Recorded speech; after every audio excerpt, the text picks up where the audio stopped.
Shaitan vi dice: no, ma io continuerò a mettere il pantalone perché sennò non riesco a trovare lavoro. 3, 2, 1. Assalamu alaikum wa rahmatullahi wa barakatuh. Io mi chiamo Jasmine, benvenuti sul mio canale e oggi andremo a parlare di un discorso molto importante: il tabarruj. Ok, che cos'è il tabarruj e perché è così importante conoscerlo, ecco. Il tabarruj è un mostrare per noi donne, un mostrare i propri adornamenti, i propri ornamenti, ecco, adornamenti è proprio dall'inglese, i propri ornamenti a uomini non mahram. Ricordiamo cosa significa non mahram. Non mahram sono tutti quegli uomini che si possono sposare, con cui non si hanno, ripeto, non si hanno legami di matrimonio, matrimonio si dice? Legame di matrimonio? Esempio, facciamo un semplicissimo esempio perché sennò qui ci confondiamo. Allora, il video stava procedendo bene, ma mi era caduto il latte sul tavolo, quindi vabbè. Comunque, allora, dicevamo, esempi. Allora, alcuni esempi di uomini mahram. Il mahram può essere mio padre, mio fratello, cos'altro? Mio zio? Ecco. O mio marito. Ricordiamo, marito nel halal. Uomini non mahram. Il commerciante, non lo so, esempio casissimo. Il barista, con cui non ho nessun rapporto di parentela, ricordiamo, eccetera, eccetera, eccetera. Quindi, tabarruj, ricordiamo, è quell'azione di mostrare i propri ornamenti a uomini non mahram. Cosa comporta ciò? Cosa comporta il mostrare i propri ornamenti a uomini non mahram? Comporta il rischiare di non sentire nemmeno l'odore del Jannah. What? Ragazzi, forse qui non lo capiamo, Però il Jannah si può sentire a 500 anni di distanza da quest'ultimo. Cioè si può sentire il suo odore da 500 anni di distanza. E noi non riusciremo a sentirlo se commettiamo tabarruj. Che Allah ci preservi da questa cosa. Amin. E Allahu musta'an, davvero. Scusate, mi sto mettendo a posto il khimar. Va bene, comunque. Quindi. Oggi ho fatto una riflessione. Perché molto spesso si commette tabarruj? 2 motivi principali. 1, perché non ci piacciamo come siamo. Tipo, ma io voglio coprire le mie imperfezioni, voglio mettere un po' di correttore perché ho quel determinato brufolo, voglio mettere un po' di rossetto semplicemente perché ho le labbra che hanno un colore un po' morto, se così possiamo dirlo, un po' slavato, ecco, eccetera, eccetera, eccetera. Secondo motivo, perché effettivamente voglio fit in the society.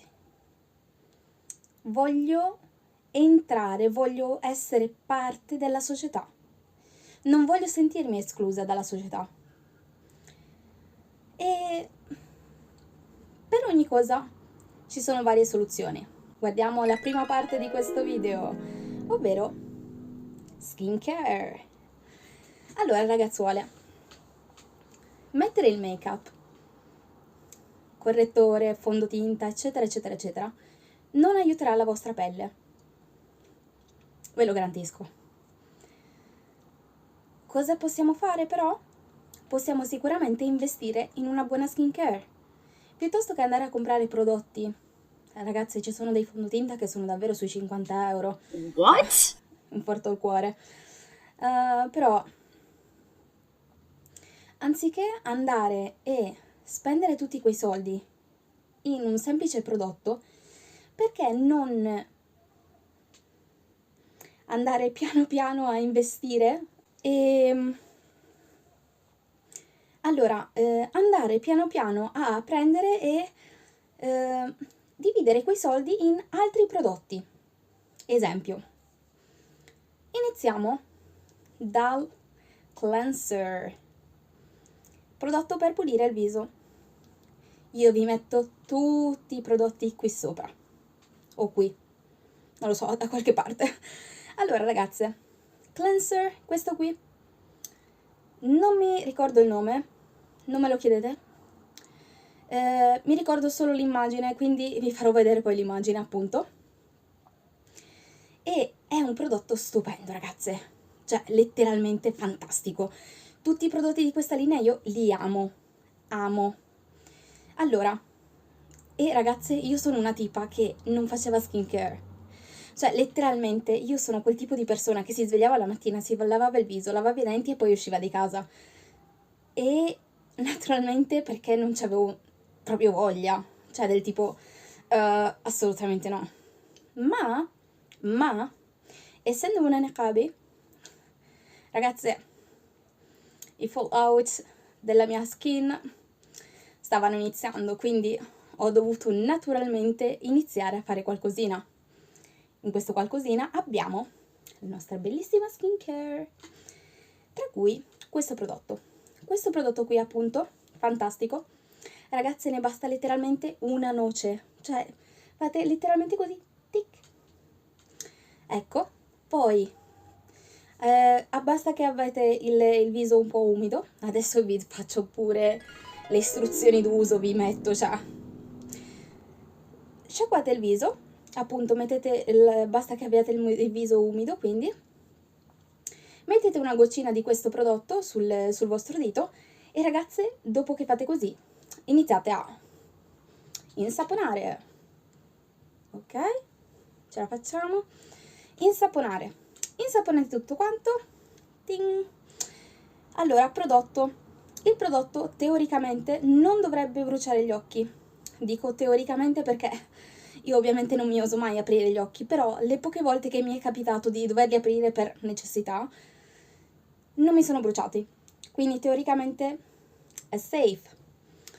A parte questa cosa, basta che fate questa semplice operazione, poi sciacquate il viso e ragazze, vi trovate subito il viso morbidissimo, morbidissimo, fantastico, ci piace questa cosa. Pollice in su, piccolo punto che vorrei chiarire, fondamentale, ho preso tutti questi prodotti prima del boicottaggio, quindi se trovate dei prodotti che riescono a sostituirli, meglio ancora. Io nel mente comunque vi dico che cosa utilizzo. Subito dopo, questo prodotto qui, che è una specie di maschera, peel off, perché fa peeling, e è una maschera molto molto carina, da utilizzare. Io vi consiglierei una, massimo 2 volte a settimana, perché letteralmente poi, ragazze, a volte brucia sulla pelle, perché ha proprio un agente che va a togliere tutte le impurità. Però ragazze, io lo utilizzo circa una volta a settimana o magari una volta al mese, proprio per non esagerare, ecco. Ragazze, fantastico. Letteralmente la pelle diventa, perché è di un colore rosso, diventa rosata, ma soprattutto diventa liscissima all'Ahmaberik. Stupenda, io lo amo.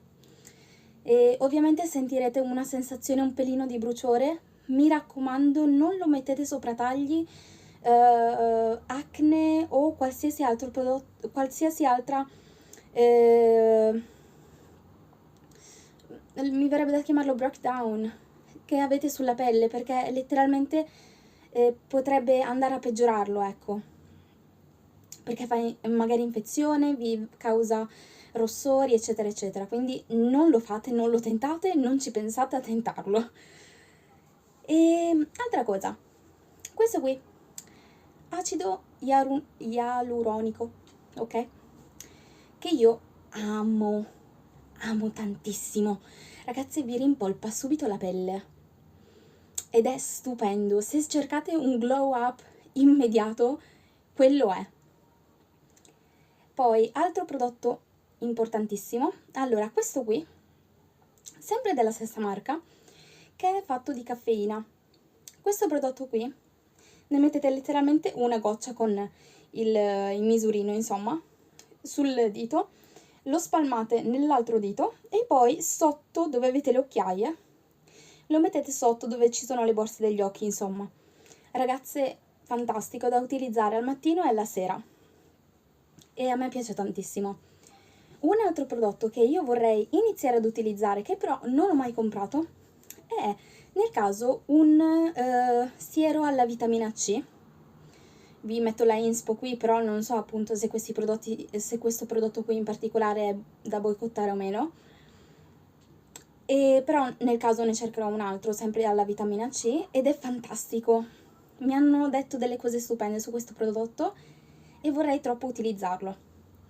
Poi, moisturizer, crema. Andate a utilizzare un rimpolpante, ecco, che più amate. Io utilizzo questo qui, che tra l'altro era una crema che avevo preso per mani / viso, però poi ho visto che si può utilizzare un po' per tutto. E mi piace perché non sono una tipa molto esigente, tra virgolette, su queste cose, però comunque mi piace perché mi fa sentire subito la pelle liscia e soprattutto non mi rende appiccicosa, ecco. Sapete quella sensazione bruttissima di appiccicosità? Ecco, quella cosa lì non ci piace. Mi raccomando, ragazze, abbiamo il velo / niqab, ma non significa che dobbiamo evitare la crema solare.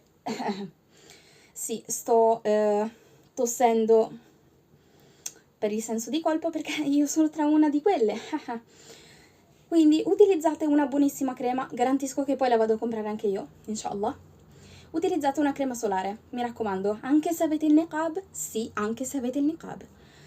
Perché? Perché è importante. A parte che non vogliamo le strisce tipo modalità non lo so cosa, zebra, non lo so. Però, a parte questo, dobbiamo assolutamente avere una buona skin, un buon equilibrio nella nostra pelle, ok?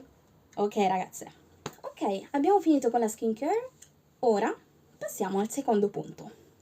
Secondo punto, perché vogliamo fit into the society. Vogliamo rientrare all'interno degli standard della società. Non vogliamo sembrare diverse, non vogliamo stand out, cioè non vogliamo apparire, ecco. Ragazzuole mie carissime, allora,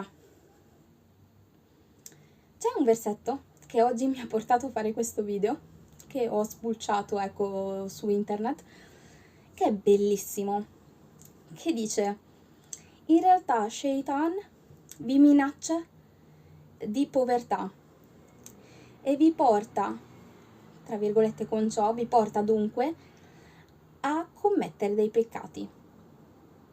Stupendo. Direte, Jasmine, ma che cosa ci vuoi dire con questo versetto? Adesso ci arrivo, non vi preoccupate, lo so che siete ansiose. Comunque, allora, qual è il punto di tutto questo? Il punto di tutto questo è che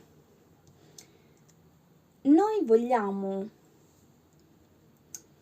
rientrare all'interno degli standard della società e molto spesso commettiamo tabarruj, che vorrei chiarire. Tabarruj rientra anche il indossare abiti stretti, indossare abiti trasparenti, indossare il make-up. Quindi non è solo io indosso il make-up e quindi sto commettendo il tabarruj. No, è anche indossare gli abiti stretti o indossare abiti trasparenti, quindi è una catena proprio fondamentale. E qui si rientrano nelle 8 condizioni del hijab, che deve essere un hijab anzitutto largo, che copre tutto il corpo, eccetto appunto per alcuni sapienti il viso e le mani. Poi deve essere un hijab che non è profumato, deve essere un hijab che non è abbellito, un hijab che non, come che si dice, non attrae l'attenzione in generale, un hijab che non è stretto, non è trasparente, un hijab che non va a imitare i vestiti delle donne non musulmane, ok? Quindi ci sono tante cose, ragazze, tantissime cose, subhanallah, ma neanche così tante alla fine, perché Allah subhanahu wa ta'ala ci ha dato un comandamento, quindi è giusto che noi lo seguiamo. Come dice il versetto, ascoltiamo e obbediamo. Appunto, questa cosa molto importante ci fa pensare dunque al fatto, questo versetto, come io lo collego questo versetto del Shaitan vi minaccia di povertà al tabarruj. È molto semplice e adesso vi dico cosa ho pensato. Il Shaitan vi dice: no, ma io continuerò a mettere il pantalone perché sennò non riesco a trovare lavoro. No, ma io non voglio mettere il niqab, esempio, che per alcuni sapienti è considerato poi un obbligo, per altri no invece. Non voglio mettere il niqab perché poi non so cosa ne penseranno queste persone, non so cosa mi succederà, non so se riuscirò a trovare effettivamente una casa, eccetera, eccetera, eccetera. Ragazze, subhanallah, noi siamo musulmane. Noi abbiamo Allah subhanahu wa ta'ala dalla nostra parte. Come possiamo effettivamente farci illudere da false speranze ricordando ciò che Shaitan ha detto? Io vi ho fatto false promesse. Nel giorno del giudizio lui dirà: io vi ho fatto false promesse e voi mi avete seguito. Il vostro Signore invece vi ha fatto una promessa veritiera e voi non l'avete ascoltato. Non è incredibile questa cosa? Ragazze, se abbiamo Allah subhanahu wa ta'ala dalla nostra parte, chi può farci del male? Chi può letteralmente impedirci che qualcosa ci arrivi? Abbiamo Allah dalla nostra parte, non abbiamo chiunque, non abbiamo un signor nessuno, abbiamo il creatore dei mondi. Abbiamo letteralmente colui che gira il cuore di quel datore di lavoro che non ti vuole assumere o che magari sta pensando di assumerti. E questo è fondamentale, ragazze, è molto molto importante, subhanallah. E molto spesso ci perdiamo in questa cosa, ci perdiamo in questo mondo e ci fermiamo e ci facciamo distruggere, trasportare dalle sue ossessività. Ossessioni in questo caso per quanto riguarda la bellezza, perché la donna viene vista se non solo in base alla sua bellezza in pratica. E questo ovviamente va poi a rientrare tutto in un discorso diverso e terribile, perché effettivamente non si può fare un qualcosa di simile, nel senso non possiamo effettivamente farci condizionare in maniera negativa da qualcuno che vuole vederci solo e unicamente quando siamo belle, ma quando siamo malate, quando abbiamo le occhiaie, quando non siamo presentabili o anche solo quando invecchiamo, ecco che si sbarazza di noi. Questa è una società che non gli interessa di noi. Ragazze, io vorrei che capiste questo punto. La società in cui viviamo non gli interessa di noi. Ci mangia e poi ci sputa senza letteralmente fregarsene di quello che possiamo offrire come persone, come individui. Ed è questo anche l'obiettivo del hijab. E vorrei ripetere anche questo l'obiettivo del niqab. Perché il niqab davvero letteralmente libera la donna dal sentirsi distrutta, costretta a dover soddisfare delle aspettative di bellezza da parte della società che sono irrealistiche. sono distruttive. Quante donne non si accettano e finiscono per fare chirurgia plastica? Quando Allah subhanahu wa ta'ala ha detto lui stesso che ci ha creati nella migliore forma. Non importa che una persona possa essere considerata soggettivamente bella o brutta. Ripetiamo, bella o brutta, perché non esiste un termine del genere. Tutti quanti di fronte agli occhi di Allah subhanahu wa ta'ala siamo belli. E ragazzi, davvero, dobbiamo pensare a questa cosa. Shaitan ci sta minacciando di povertà ed è per questo che noi stiamo rinunciando a un comando di Allah subhanahu wa ta'ala. Non è forse tristissima come cosa? Shaitan, colui che fa false promesse, ecco che ci minaccia di povertà. Cos'altro posso dire? Penso che questo dia da sé da pensare.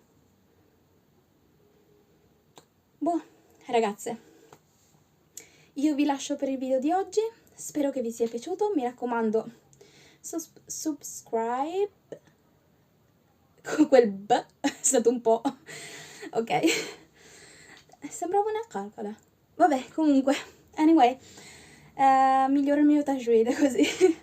Ok ragazzuole, assalamu alaikum wa rahmatullahi wa barakatuh.